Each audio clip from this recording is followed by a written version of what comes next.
Welcome back, fellow seekers of the strange and mysterious. Have you ever stared out at the ocean, that vast, endless expanse, and wondered what secrets it might hold beneath the surface? Tales of legendary beings, neither fully human nor entirely beast, have captivated humanity's imagination for centuries.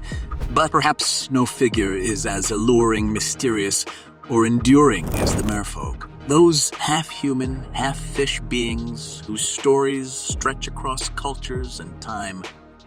Today, we're plunging into the murky depths of history and folklore to explore. The legend of mermaids and mermen, known collectively as merfolk. Are they simply figments of human fantasy? Or is there more to these age-old tales than we realize? From the ancient gods of Babylon and Greece to recent sightings at places like Israel and South Africa, we're going to explore the myths, legends, and even supposed encounters with these aquatic creatures. We'll delve into stories of love and betrayal, kindness and cruelty, and, of course, we'll take a look at it. Whether there's any evidence that merfolk could actually exist. So grab your diving gear, because today we're headed into the deep waters of merfolk lore. And by the end of this, you might just find yourself reconsidering what lies beneath the surface of the sea. Let's begin our journey under the sea. To start, let's go back to the beginning, where many scholars believe the roots of merfolk legends first emerged. One of the earliest known merfolk figures can be found in Babylonian mythology. The Babylonian god of wisdom, Oannes, was depicted as a being who was both man and fish. Oannes was said to rise from the sea each day to impart wisdom to humans, blending the realms of land and water. Similarly, the Philistine god Dagon and the Syrian goddess Atargatis were portrayed with fish-like tails, representing their dominion over the waters. These early depictions of divine beings, half human and half fish, were not just symbols of power, but also of the connection between the heavens and the sea, a mysterious force that both provided sustenance and instilled fear. As the centuries passed, the concept of merfolk spread far beyond the boundary of the ancient Near East. In Greece, one of the earliest influences on the mermaid myth was the siren. Interestingly, the sirens of early Greek mythology were not half fish at all, but rather half bird. These sirens were known for luring sailors to their deaths with their hypnotic voices, leading them to crash their ships on rocky shores. Over time, however, the image of the siren evolved, merging with the northern European concept of the mermaid.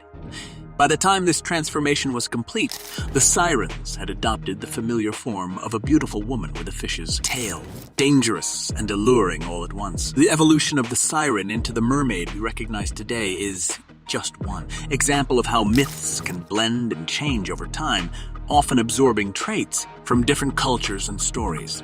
In fact, stories of merfolk began to flourish across the globe, taking on different forms and meanings depending on where they originated.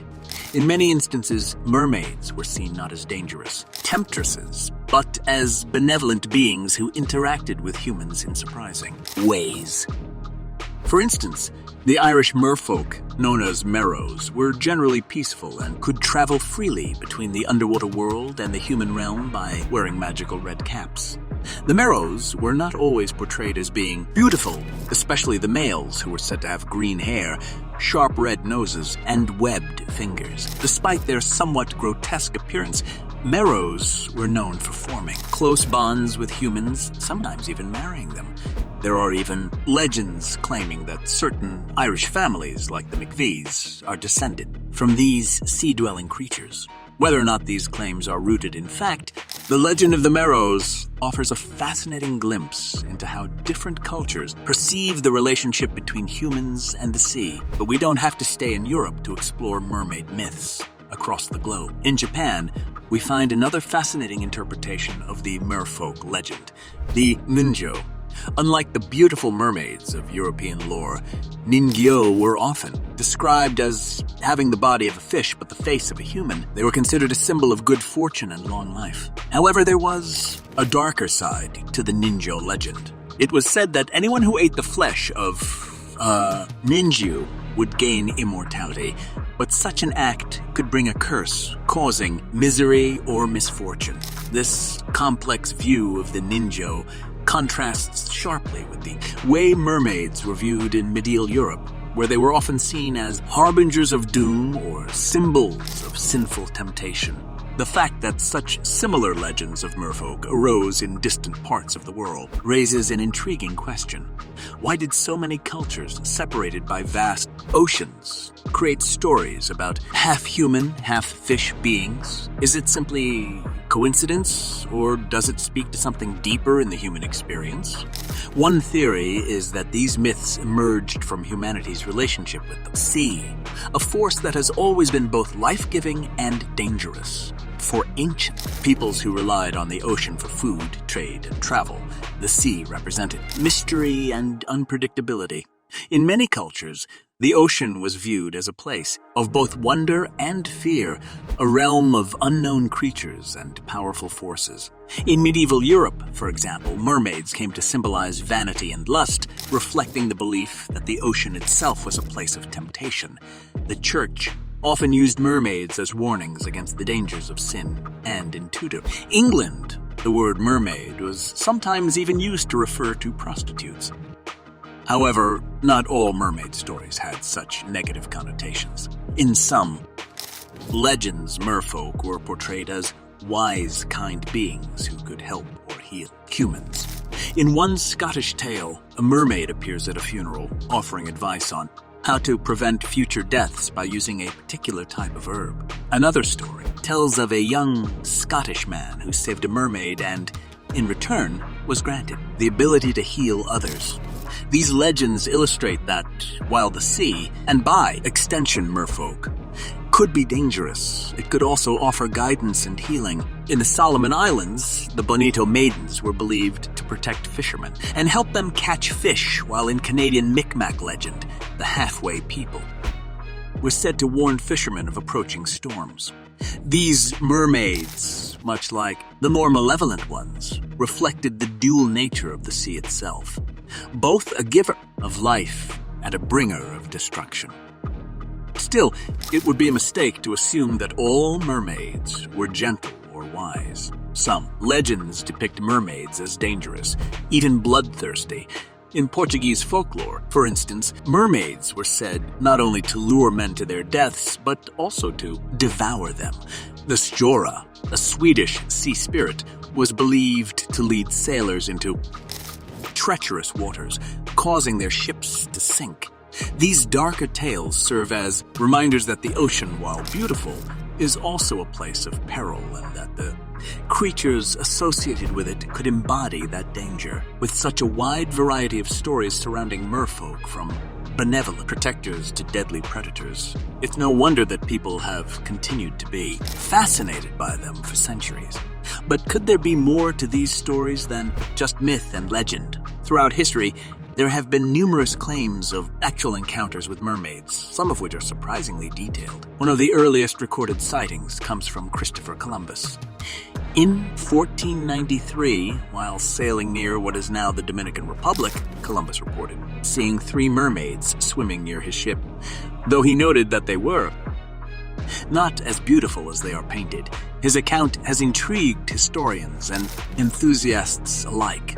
Most experts believe that Columbus likely saw manatees, large aquatic mammals that can resemble human figures from a distance, especially when seen through the distorting lens of waves and water. Columbus wasn't the only one to claim he had seen mermaids. In 1608, the famed English explorer Henry Hudson reported that members of his crew had spotted a mermaid in the icy waters of the Arctic. And during the 18th and 19th centuries, there were several reports of mermaid bodies being discovered along the coasts of Scotland. One of the most famous cases occurred in 1830 when the residents of Benbecula found what they believed to be the body of a mermaid washed ashore. Even in more recent years, mermaid sightings continue to stir up debate. In 2009, residents of Kiryat Yam, a coastal town in Israel, claimed to have seen it. Mermaid performing acrobatic tricks in the water. A reward of $1 million was offered for proof of the creature's existence. No one was able to claim it. Then, in 2012, workers at a dam in Zimbabwe refused to continue their work, insisting that mermaids had been harassing them. These modern sightings, while often met with skepticism, serve as a reminder that the legend of the mermaid is far from dead.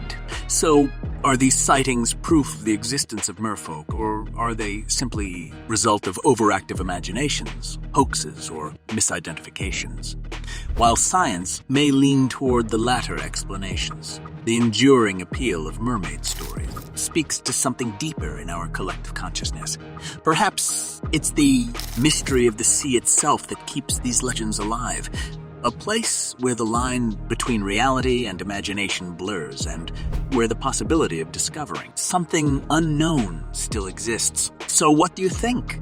Are mermaids just a product of human fantasy, or could there be more to these stories than we realize?